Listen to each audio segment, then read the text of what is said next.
real life as a farmer begin. Ayan mga idol, guys, kay may tubig na dahil sa lakas ng ulan kanina. Ayan ang aking boyfriend. Nag-umpisa na sa kanyang gawain pag-araro ng aming palayan. Ayan, kita niyo. Umpisa na niya ngayong hapon gawa ng ngayon lang tumila ang ulan. Ayan guys, ito na, nag-umpisa na ang buhay namin ng ordinaryong magsasaka. Coming!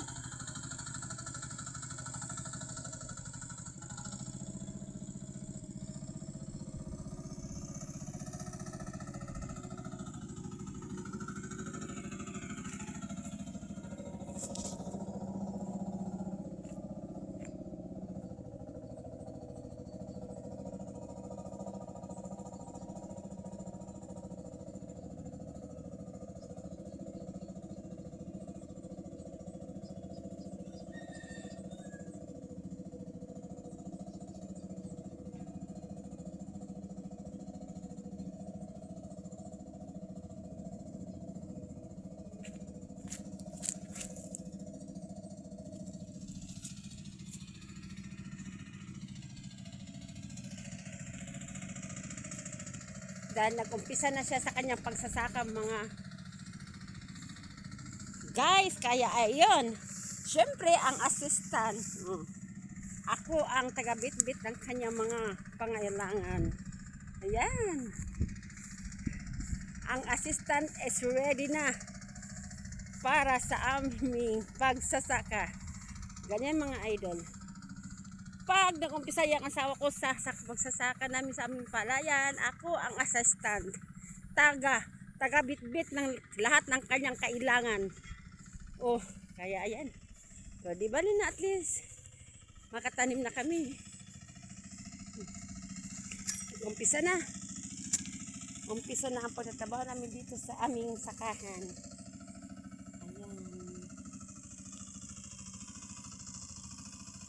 Ayan eh. Grabing dami ng damo. Masukal masyado gawa ng tagal ng tag-init dito sa amin. Nag-ulan-ulan pero kanila lang talaga nagkaroon ng tubig itong pasakahan namin kaya no. Ayan guys, so kaya ayan may tubig kaya nag-decide na siya mag-umpisa ngayon sa pag-araro ng aming tanimang palay. Umpisa pa lang to. Hindi pa kami nakakuha sa 1/4 sa paggawain pagpapalay. Inaano pa lang niya yan, gawa ng matigas masyado ang lupa dahil sa tagal ng tag-init. Kaya ayan. Makapag 3 review siya nito bago taniman. Imagine kung gaano kahirap ang pagsasaka, pero kahit ganun pa man hindi kami nasuko. Dahil yun talaga ang hanap buhay namin, ang pagsasaka. Ayun.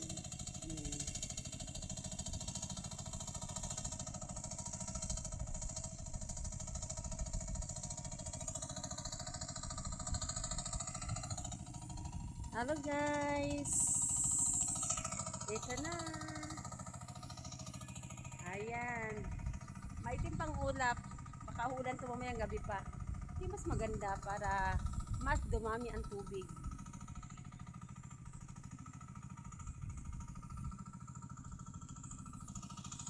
Ayan. Ito ang buhay magsasaka, ordinaryong magsasaka, ordinaryong mag-uuma.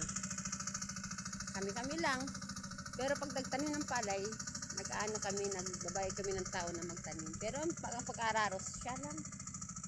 Hanggang mula dito, hanggang dito, hanggang doon sa kabila doon. Siya lang talaga nag-aararo niyan. Kasi nga nag-isip kami paano, iniisip niya yung makatipid siya. Pero para sa akin ayaw ko sana na siya lang gawa ng kailangan, kasi dapat siya may kahalili, yung may kapalitan siya, pero ayaw niya gawa ng para makatipid daw. gagawin lahat para makatipid.